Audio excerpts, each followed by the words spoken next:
YouTube, what's going on? BD Wolfgang 1980 here, aka Bezell, the man that's seen the place to be in the QCNC. Hello, friends, welcome on in. It's the day before the big game. Go Panthers. Rather late than never. It's time for your February 3rd, 2016 review of Lucha Underground. Let me tell you, we're going to start the video with it off right from the get-go. It's getting harder and harder to find. Some of y'all know what I'm talking about out there. Now, please don't put anything in the comments, any links or anything, but you know what I'm saying. But that's also a good thing. That means it's probably getting a lot more popular, and they want to, steer you to the El Rey network, if you know what I'm saying. But we finally got to see it. We had a ball. Let's talk about it, friends. Let's see here. Oh, excuse me. One more note. As you can see, well, hopefully you can tell, I've invested in some new lighting. Give the video a thumbs up if you like the new white lights, and just want to let y'all know we're doing what we can around here to increase the entertainment value of the channel. So here we go. Lucha Underground, February 3rd. Show starts off, video recap of a little bit of season 1 and also some of last week's episode. We start off in the weight room. Prince Puma's training, hitting the dumbbells, sitting there having a flashback or thinking, which of course Lucha Underground presents in that cinematic style. He's thinking about Mil Muertes, getting his hands on him, getting his title back. And while he's doing that, Pentagon Jr. comes in. He says he thanks him for helping him please his master or maestro. He also tells Puma, we'll have to set aside our differences because tonight we're going to be tag team partners against the DOD. So it's going to be 2 versus 3. At this point, we have a little bit of a heated stare down, and then both men come to blows. Puma ends up getting the better of it, but he stops himself. So a little bit more of this to come later. From there, we go to the temple. Now here's an interesting note. As we enter the temple, we're getting Cero Miedo chants. Now I wonder, do they have a screen so the crowd saw that backstage segment, or are they just hot for Pentagon Jr.? Either way, we got Cero Miedo chants in the temple. First match after Striker and Vampiro welcome us in is Johnny Mundo versus Killshot. This one I enjoyed. Let's see here, good starter match here. Definitely Killshot gave me his best showing in Lucha Underground yet. Mundo was definitely healing it up a bit with his attitude. Definitely getting a little heelish tonight. Let's see here.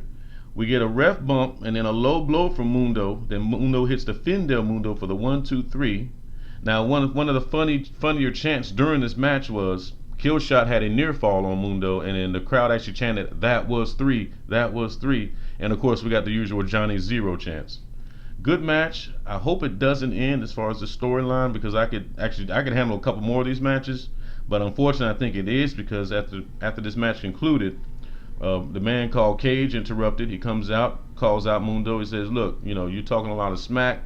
If you're ready for a real challenge, you want a real fight, I'm right here. You want to do this, we can do it right now." So he comes down to the ring, and then from there they have an exchange. First Mundo runs off cowardly style, then he comes back in and tries to attack Cage in the back. Cage ends up getting him up for a press slam, but Mundo escapes. So we'll get a little bit more of this later on, I imagine. I can deal with that. From there, let's see. From there, we get another segment showing Sexy Star. We get an update on her. Let's put it that way. Sexy Star is still tied up, tied to a chair, being whatever you want to call it, interrogated or whatever, by Marty the Moth Martinez. He says his sister is coming, and he says they're going to go to the temple all together as one big happy family. Now, the funniest thing I found about this segment was how much Marty looked like Bo Dallas. Comment down below. He really did. Now, it's time. We get a little bit of an introduction here. Here at Bezell Speaks, we like to dissect anytime we get a little introduction. So let's set the table for you. Cinematic sequence here. 3 motorcycles riding down the road. They come to a stop. Fight breaks out. Now, the whole time there's a narrator talking. Fight breaks out, helmet comes off. It's PJ Black, that's right, the Cape Town Werewolf, formerly Justin Gabriel from WWE. He's here, folks. Well, we talked about this during our little off season, but he's here now, and there was a well-shot segment.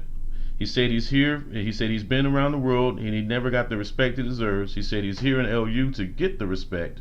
And you're looking at the Cape Town Darewolf, as he calls himself now, PJ Black. Then it said it debuts tonight. So all right, cool. We get to see him in action. Well, that came sooner than later because after the break, it was time for PJ to make his debut. He would go up against the Mac, who is case in point. Don't judge a book by its cover. Very athletic for just a kind of normal looking big guy kind of deal. Very athletic. Crowd welcomes him in from the get go. I'm talking about PJ Black. From the get go, as soon as he came up to the ramp, we got holy bleep chants. We got PJ Black chants. Um, Now during the match, something I found really funny, I'm sure some of you probably did too, but Striker and Vampiro were really going off the rails during the commentary, especially with if some of you might not know, maybe you just get your reviews from me, but the Mac is an African American or a black man, and PJ Black, obviously his name is Black. They were having a little bit of fun. I'm just going to leave with that, but it was some funny moments, little tongue in cheek moments. But the match was good. We got some big time chops and kicks. A little bit slight timing issues. I'm not sure if it was on PJ or the Mac, but it's not easiest of times. Easy just to walk in and step right in and just have 5-star matches unless you just. Some people got it like that. Some people have to get the timing together. But there was a little bit of timing issues, but not enough to take away from the match. PJ was going for a 450.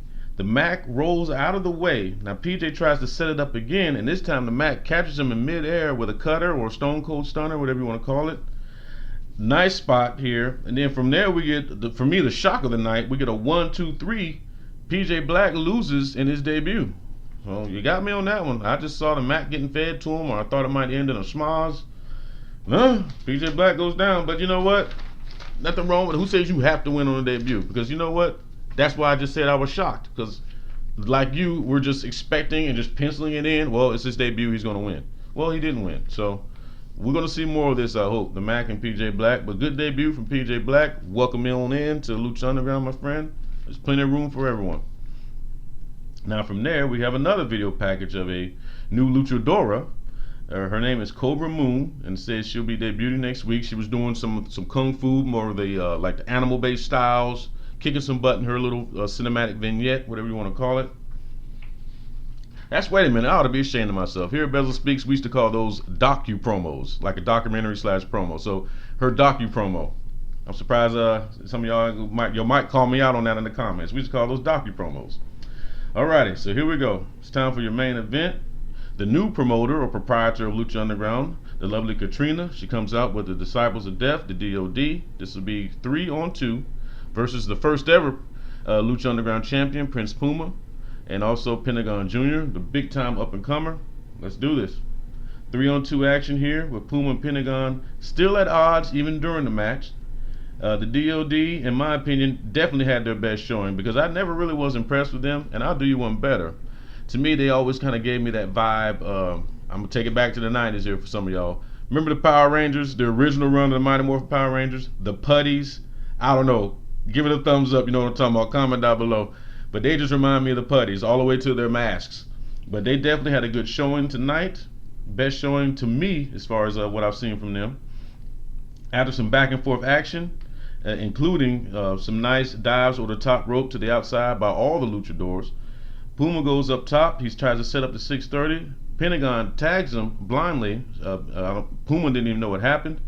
So as soon as Puma hits the 630, Pentagon comes in. He gets the pin. He gets the cover. 1, 2, 3. Your winners are Puma and Pentagon. Not happy about that is the Prince. Their words are exchanged. After an intense stare down, Pentagon ends up cheap shotting Prince Puma with the backstabber.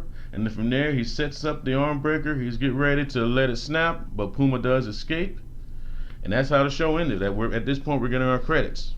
But you know as well as I do, we're not done yet. So our teaser at the end was something nice, something epic, a holy bleep moment, a get up out your chair moment, even though I already knew he was going to be there eventually.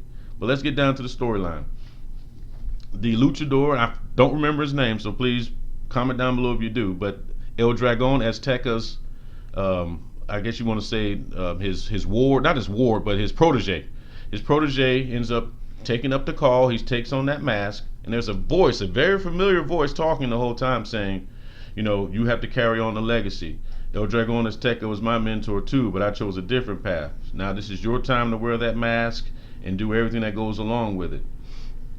But as far as me, I'm going to continue to do what I do. and then the camera goes in, and it's total darkness, and all we see is a little bit of light, and it's that very familiar mask, the one and only. It was right. It was El Calibre, Rey Mysterio Jr., the one and only. I'm so happy to see him back. He definitely does not deserve to go out the way he went out in WWE.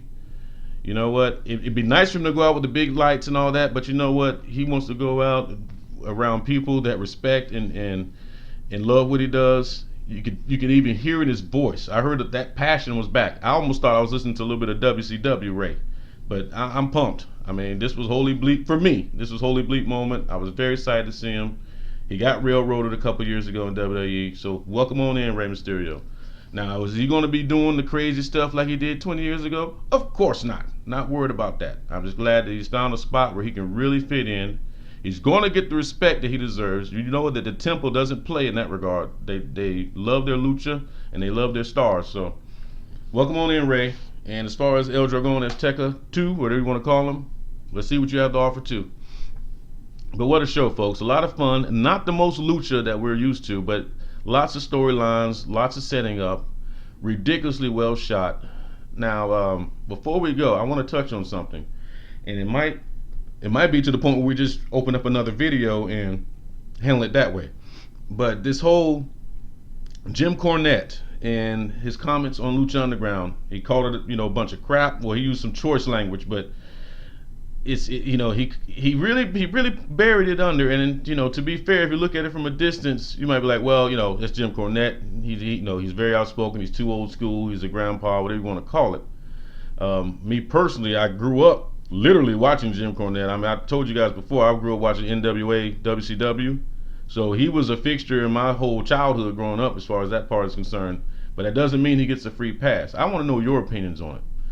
My thoughts on it were, I don't agree with everything he said, but I thought he made his point very eloquently. I thought he actually made a lot of sense, and he broke down his points. And the best way to hear his side of it, or if you really want to hear it, is listen to the Wrestling Observer for, I want to say it was February 4th, 2016. Listen to the Wrestling Observer where Jim Cornette is the guest.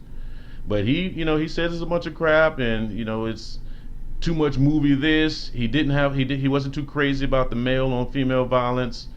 Personally, I'm not either. I like it to a certain degree. You guys know I respect women's wrestling, always have. But it does get a little unbelievable sometimes, especially when you see like Ivelisse up against Mil Muertes, who men cower at the feet of Mil Muertes. At least that's the character he portrays. So it's it can be a bit much in that regard. But definitely, I want your thoughts on it, because it's nothing without. I want to hear what you guys think on it. And like I said, we might open this up to another video and just give this a full-blown breakdown. We'll see. Either way, but just let me know what you think. And don't give me the typical, oh, he's an idiot. That's just the easy answer. Let me know if you heard what he said, and then let me know what your counter to that is. Let me know what you think. Either way, just try to keep it clean down there. We try to keep a clean channel here. But I know he can be very polarizing to some of you. But either way. Oh, it's Saturday morning. It's early here. Get ready to start rocking and rolling. Probably get ready to do a quick live stream. So definitely for all you gaming fans out there, join me on Twitch TV.